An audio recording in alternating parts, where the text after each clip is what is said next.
My name is Ethan. And on the morning of what should have been the happiest day of my life, I woke up to betrayal delivered in the neat, slanted handwriting I once adored. It was just after 6 when I noticed the envelope. Tucked neatly under the door of my hotel suite. My name is written in cursive with a small heart over the I. I smiled at first, thought maybe Rachel had written me a love note before we saw each other at the altar. Maybe it was something sweet, like a shared memory, a silly inside joke, or a promise for forever. I sat on the edge of the bed, still shirtless, heart racing as I slid my finger under the flap and opened it. It wasn't sweet. I can't do this, Ethan. I'm sorry. I wish I were stronger. I wish I could fake it. But I can't marry you when I'm in love with your brother. Please don't hate me, Rachel. I read the letter once. Twice. 3 times. My brain stalled like a bad engine. The words were real, each one punctured something inside me. I blinked slowly, heart thudding against my ribs like it was trying to break out. The room was silent. My phone buzzed with texts from my best man, who just happened to be my brother, Jason. He was probably outside, sipping hotel coffee, fixing his cufflinks, totally unaware his name had just detonated my life. Or maybe he knew exactly what Rachel wrote. That thought cut sharper than the letter. I stood up slowly, walked to the window, and pulled the curtain aside.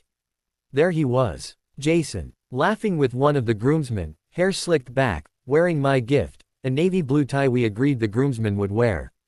The same tie I wore now, limp in my hand. He didn't look guilty. He looked relaxed, free. I dropped the curtain and stared at the letter again. My thumb traced her name. The R had a little swirl at the top, the kind she always said made her signature feel feminine and mysterious. That swirl now felt like poison. I felt nothing. No tears. No panic. Just stillness. The kind that comes before a storm or after a collapse. I read the last line again. Please don't hate me. Hate her. No. I didn't have the energy. I set the letter down on the desk, picked up my phone, and scrolled through my contacts.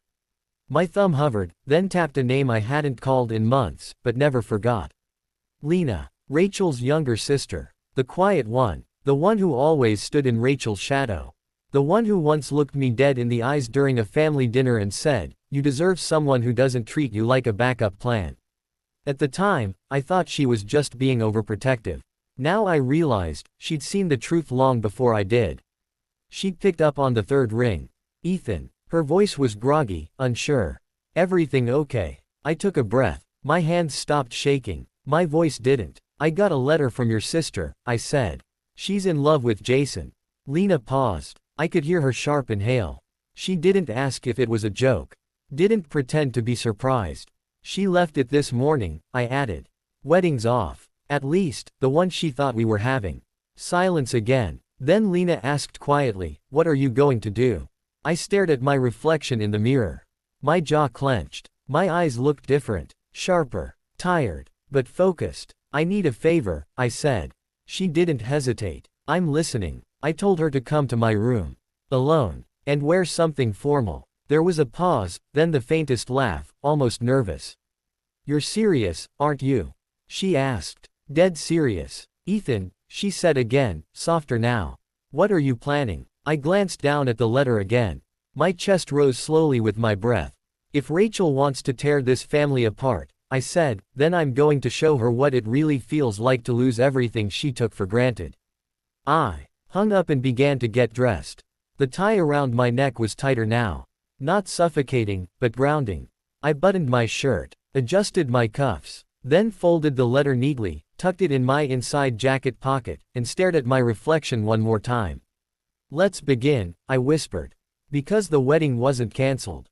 It was just about to begin, with the right woman. And a truth that would break every mask in that room.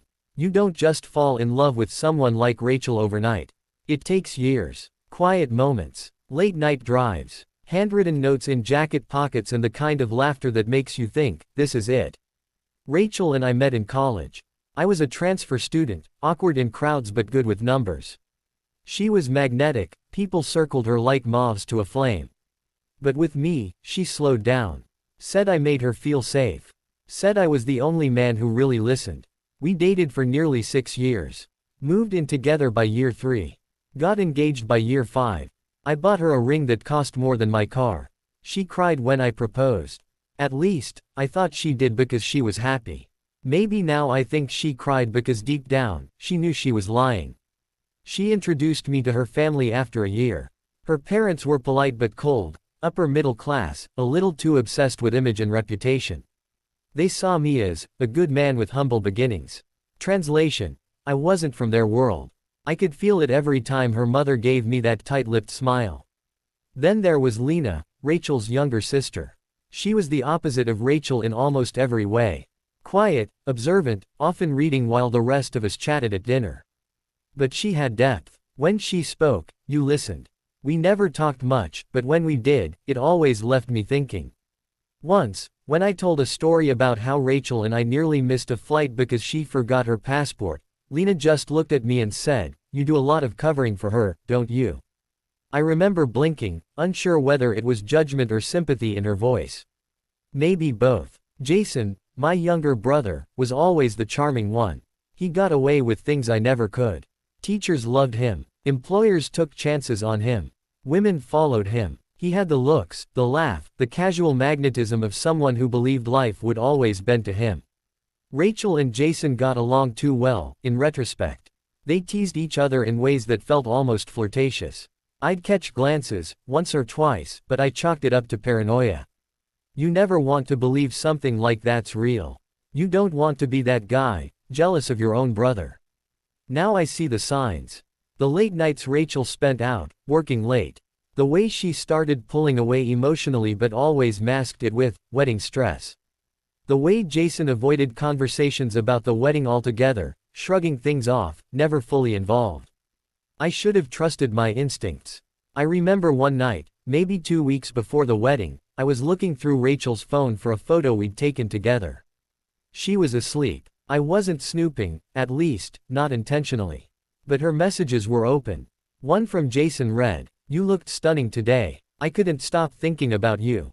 I froze. My chest tightened. But when I woke her and asked her about it, she laughed. "Oh my God, Ethan," she said, rolling her eyes. "Jason flirts with everyone. He's just playing." She kissed me on the forehead and turned back to sleep like it was nothing. And I let it go. I wanted to believe her. Because when you're in love, you don't measure truth. You protect it, even when it's bleeding. But that morning, holding her letter in my hands, I realized I'd been in love with someone who never existed. What made it worse? She didn't even have the courage to face me. She ended it in ink. No voice, no eye contact, no confrontation. Just a folded page and a coward's apology. That kind of betrayal changes something in a man. It doesn't make you violent. It doesn't make you bitter. It makes you still enough to think clearly. To weigh your pain like a chessboard. To plan your next move not from anger, but precision. Because you can't beat people like Rachel or Jason with shouting. You beat them by being unforgettable. And Lena, she was never part of the plan. But maybe the universe had other ideas. Because when she walked into my suite later that morning, dressed in a soft champagne gown with her hair pinned back and a guarded look in her eyes, I didn't see Rachel's sister. I saw a woman who had always known the truth, and stayed quiet out of loyalty. But loyalty has limits. "Are you sure about this?" she asked me once more. I didn't blink. I've never been more sure of anything in my life. She nodded. And for the first time in days, I saw something in her expression I never expected. Hope. Lena sat across from me in the hotel suite, legs crossed at the ankle, fingers knotted in her lap. Her dress shimmered faintly in the light filtering through the window blinds.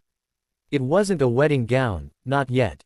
Just something formal enough for a wedding, innocent enough to be explained away, if we chickened out. She didn't say much at first. Just watched me. "You know this is insane, right?" she finally whispered. I smiled. "Probably. And it's not revenge." "No," I said, meaning it.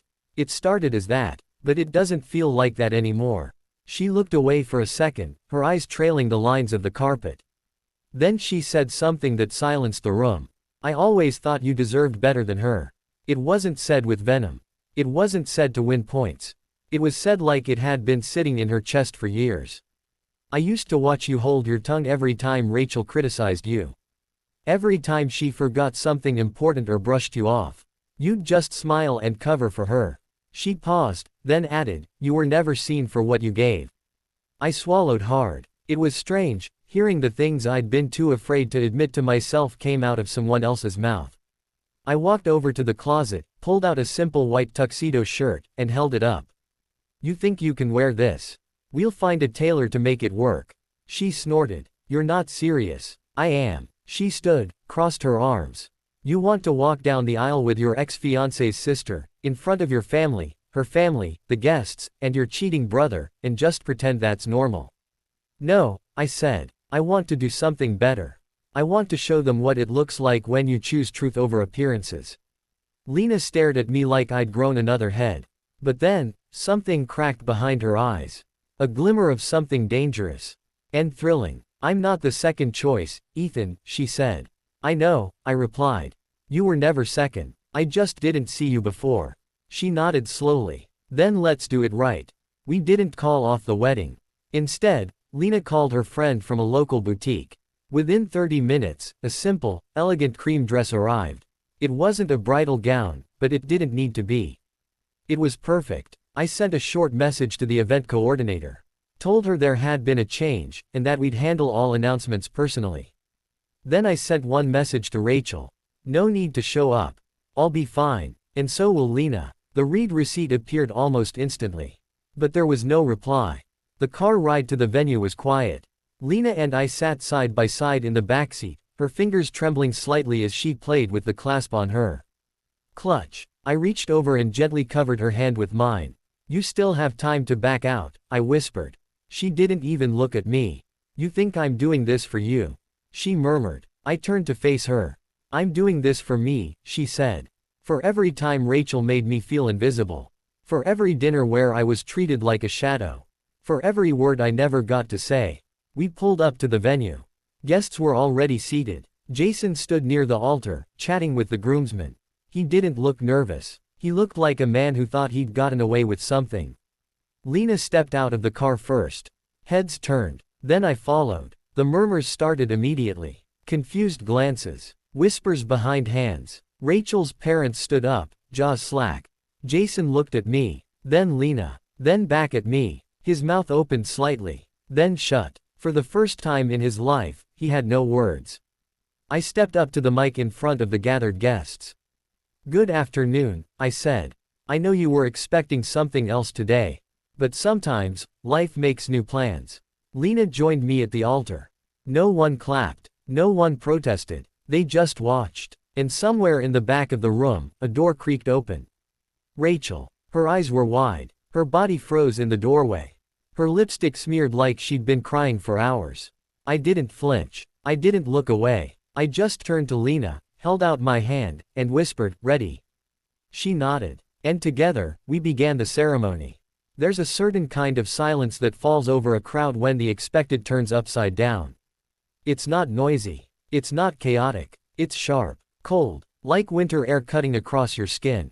That's the silence we walked into. The venue was packed, friends, family, co-workers, all seated in neat little rows, waiting for the music to start. Some were already checking their watches. Others whispered about how odd it was that the bride hadn't shown. But as Lena and I stepped toward the altar together, that low buzz shifted into disbelief. Gasps. A few stifled shrieks. One woman dropped her program. Rachel's aunt actually stood and clutched her chest like she might faint. The officiant, a family friend, stared at us as if we were ghosts. I stepped toward him, offered a calm nod. Plans changed, I said simply. Let's begin. Jason was still frozen near the front, tie slightly loosened, eyes darting between Lena and me like he couldn't decide whether to laugh or throw a chair. But he didn't say a word. He couldn't. I watched his lips move. Trying to form a question. Trying to make sense of something that didn't belong to him anymore. Rachel's parents stood slowly, confusion on their faces, until Lena's mother turned to me, eyes wide and voice trembling. What is this? Lena didn't even flinch. She turned toward them, voice steady. It's a wedding. The music started, soft, classical strings. The same playlist Rachel had picked, ironically. But now, every note felt like an anthem for change. We walked slowly down the aisle, past rows of people who didn't know whether to smile, stand, or leave. I saw people I'd grown up with, coworkers, my high school coach, even my godmother, all blinking, unsure of whether this was some elaborate joke. But the real moment, that came halfway down the aisle, when the double doors creaked open behind us. And Rachel walked in. She looked like a mess of mascara, panic, and last-minute regret. Her dress wasn't bridal, it was a soft lilac cocktail dress, something thrown on in a rush. Her heels clacked loudly against the floor as she hurried in. Every head turned. She didn't stop walking until she was halfway up the aisle, standing in full view of the altar. Of Jason, of her sister, of me. The letter I'd folded neatly that morning was still in my jacket pocket. But I didn't need it anymore. Her face said everything. Her eyes locked on mine. Wet, red, confused. Ethan, she breathed. I held Lena's hand tighter. Rachel's voice cracked. What are you doing? Lena took a small step forward. What you never had the courage to do. Rachel looked at her sister like she'd just betrayed her in the worst way possible. You can't marry him, she whispered. He's mine. Lena raised an eyebrow. He was. Until you gave him up. In writing. I stepped forward, voice calm, deliberate. You made a choice, Rachel. Now live with it. She shook her head, eyes pleading. No, you don't understand. It wasn't supposed to go like this. I panicked. I didn't mean it. Oh, I said, pulling the letter from my jacket and holding it up. So this was a joke. She didn't answer. Her mouth opened, then shut again. The guests stared in silence.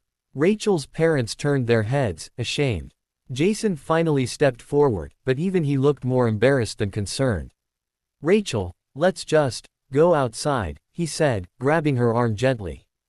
But she yanked it back. You did this, she hissed at him. You promised me. And then, as if the weight of her own choices came crashing down in one instant, she broke. Her knees buckled. She collapsed into a sobbing heap right there in the middle of the aisle. No one moved to help her. No one said a word. It was Lena who turned her head, voice steady and clear. I warned you once, Rachel. Not all men are blind. The officiant looked at me, hesitant. I gave him a single nod.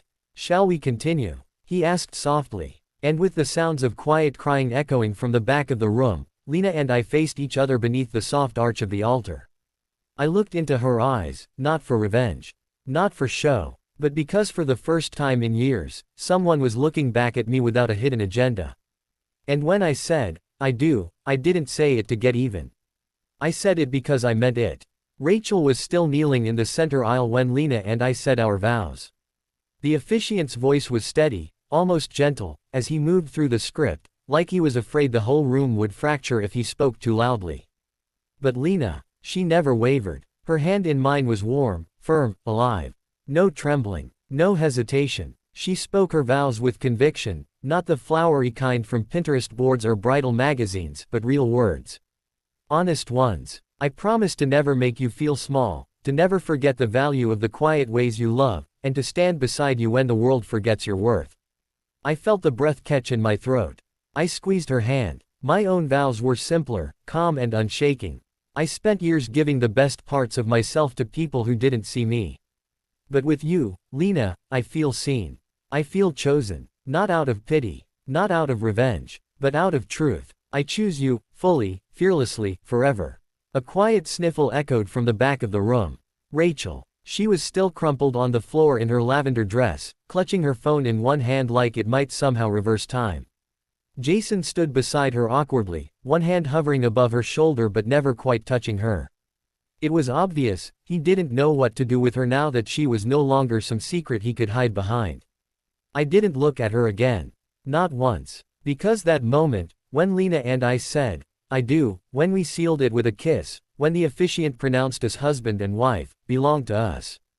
The room clapped, hesitantly at first, then louder. And just like that, the silence shattered. People rose to their feet. Some smiling, some stunned, some unsure of what they'd just witnessed. But they clapped. Because deep down, every single person in that room recognized what had happened. A betrayal turned into a rebirth. Lena and I walked back down the aisle together, shoulder to shoulder. We didn't stop at Rachel. She reached out once, tried to grab my pant leg. Ethan, please, just listen to me. Jason pulled her back. This isn't the time. She slapped his hand away, her voice rising. You don't get to talk. You said you'd leave her for me. Lena turned her head slightly, just enough to look over her shoulder. Oh, so he was lying to you too. You two really are perfect for each other. A few guests gasped. Others turned their heads, embarrassed. Jason looked like he wanted to disappear. His face, flushed and exposed, wasn't smug anymore. It was the face of a man who'd just realized he lost everything, and no one pitied him. At the reception, the air was different. It wasn't a party anymore, it was a reckoning. Half the guests didn't know whether to stay or leave. A few distant cousins pulled me aside to say, "That was brave."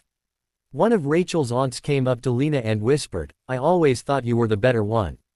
Even my mom, who had once begged me not to rush the engagement with Rachel, hugged me tight and whispered, "I've never been more proud." Lena and I didn't dance the traditional first dance. We skipped the speeches. There was no cake-cutting moment, no bouquet toss. Instead, we shared a quiet glass of champagne, sitting side by side at a small table tucked in the corner.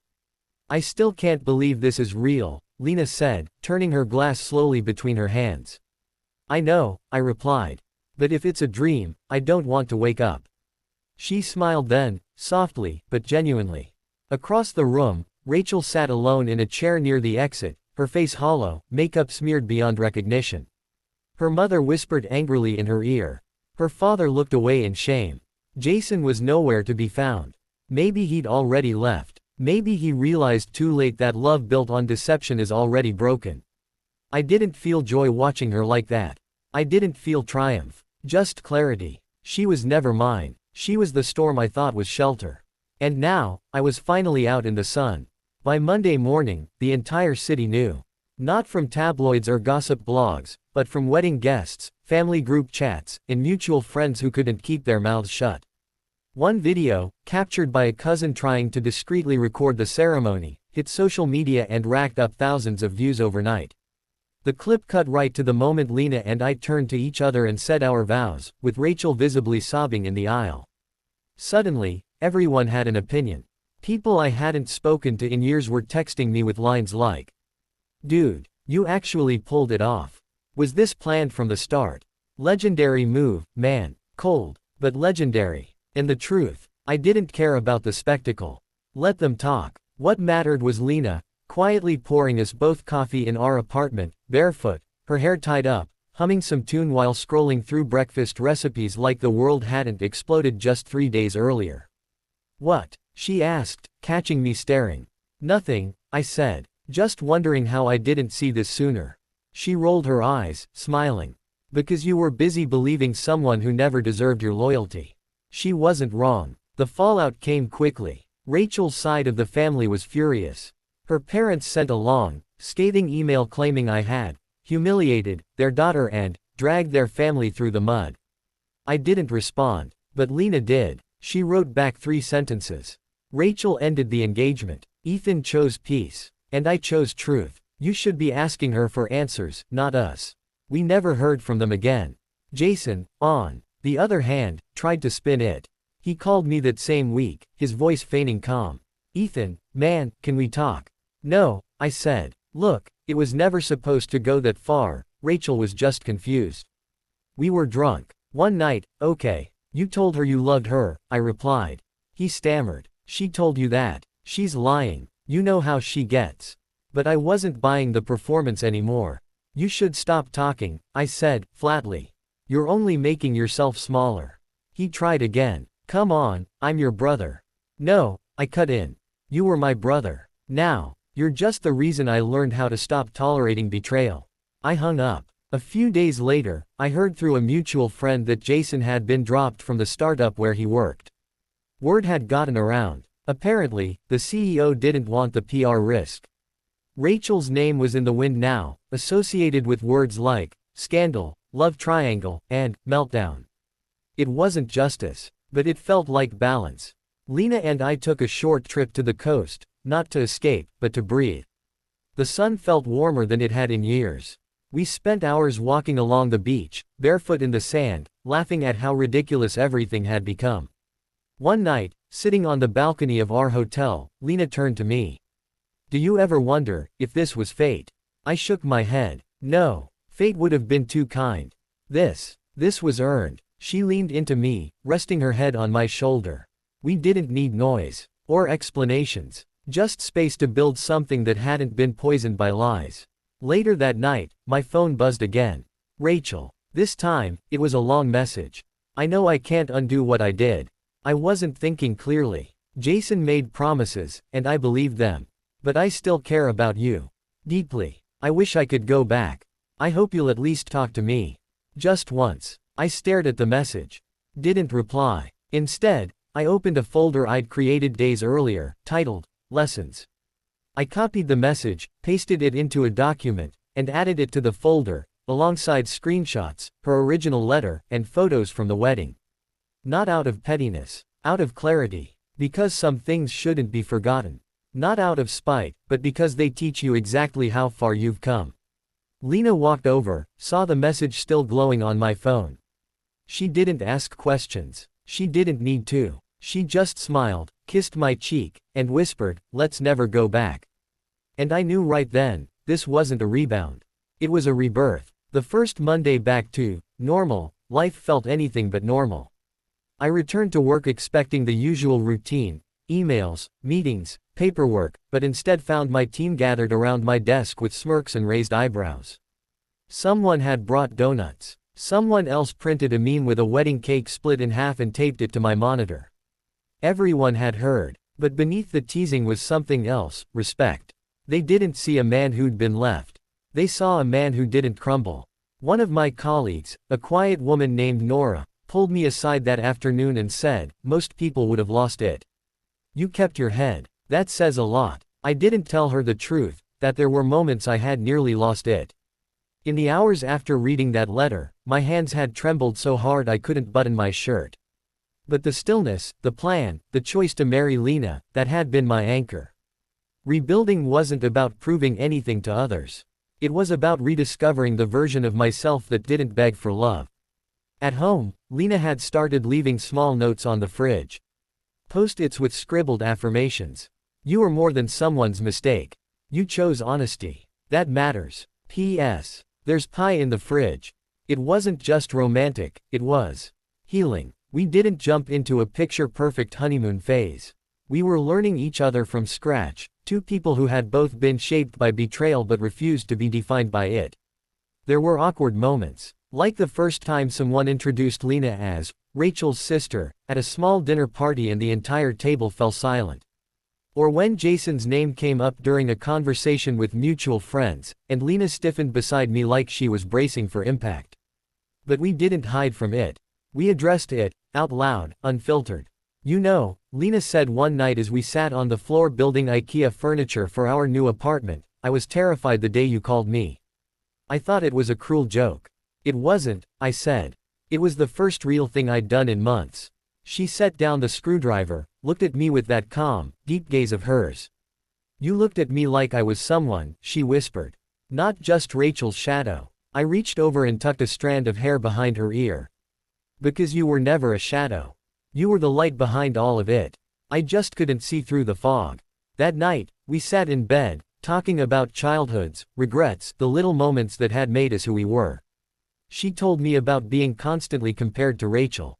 How she stopped trying to be noticed because silence hurt less than rejection. I told her about always playing peacemaker in my family.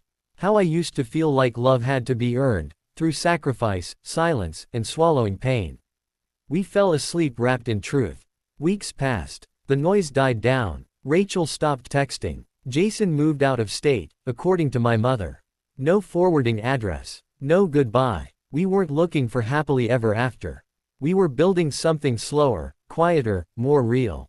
Like on the day Lena brought home a dog she'd rescued from the shelter. "He has anxiety," she said as the trembling creature curled up under our couch. "Same," I replied, crouching beside him. We named him Oliver. We spent weekends cooking new recipes and failing at most of them. We watched old movies. We painted one wall of the living room a terrible shade of green, then laughed so hard we forgot to fix it for weeks. One afternoon, we visited Lena's grandmother, an older woman with sharp eyes and a sharper tongue. She stared at me for a long moment, then said, "You chose the right sister." Lena blushed. I laughed. And for the first time in years, I felt what I used to believe love would feel like: steady, rooted, safe. Not perfect, not flashy, but real. Lena leaned into me that night, our fingers intertwined, her head resting on my shoulder as the sun dipped behind the horizon. "I used to think you belonged to her," she said. "I didn't," I replied. "I just hadn't found where I belonged yet." It was a slow Tuesday afternoon when I got the email. The subject line read simply: "Application, Rachel Monroe." I stared at the name for a long moment before opening it. There she was, resume, cover letter, and a glowing list of references she'd compiled, likely hoping her past could be rewritten through professional polish. The irony: she had applied for a mid-level PR position, at the company I'd recently been promoted in. Not just promoted, I was now co-director of the department she was applying to. I read every word of her cover letter. Dedicated, adaptable, team-oriented, passionate about authentic communication and ethical branding. I almost laughed. This was the same woman who couldn't tell the truth to save a relationship, who chose a whispering affair over honesty, and thought a letter would be enough to end years of love. Now she wanted to build her future with words like authenticity. I didn't delete the application. I forwarded it to HR with a short note: "Conflict of interest. Decline respectfully." That was it. No gloating. No exposé. Just quiet closure. Because that's what healing looks like. It doesn't scream. It doesn't chase. It lets go, and lets the silence speak. Later that week, I heard from a friend that Rachel had taken a retail job at a high-end boutique, the same one she used to mock when we walked past its window displays. She worked weekends. Jason hadn't spoken to her in months. Word was, he'd moved to Texas and started dating someone new, an influencer, apparently. Of course, Rachel's world was quieter now. Smaller. And from what I heard, lonelier. But I didn't smile at her downfall. I didn't toast to it. I just let it pass. Because I had better things to celebrate. Like the afternoon Lena came home with a wrapped box and a nervous smile. She handed it to me without a word. I opened it slowly, and inside was a tiny, hand-painted pair of baby shoes. I looked up at her. She nodded. Tears gathered in the corners of my eyes, not because I was scared, but because for once, the future didn't feel like a question mark. It felt like a gift. A few months later, we stood in a quiet hospital room, watching a sonogram flicker across the monitor. Our baby's heartbeat echoed through the space like a second chance pulsing into life. Lena squeezed my hand and whispered, "We made it, didn't we?" I looked at her, at the life growing inside her, at the truth we'd built from ashes, and whispered back. "We did. We moved into a modest home just outside the city, nothing extravagant. Just peace. Just space. A place where love didn't walk on eggshells, and no one had to earn worth through pain." Sometimes, people still ask what happened. Sometimes, I tell them. But most days, I don't. Because the truth is, it's not about Rachel. It's not about Jason. It's not even about the wedding that didn't go as planned. It's about what came after. It's about learning that love isn't about grand gestures or fairy tales. It's about respect, truth, and choosing someone who would never leave you reading a goodbye in ink. And me, I'm Ethan, the man who was left behind, only to be found by the one person who had always been quietly watching, quietly loving, quietly waiting. I married the woman who saw me, not the version the world wanted, but the man beneath the noise. And when I look at her now, I don't see Rachel's sister. I see my beginning.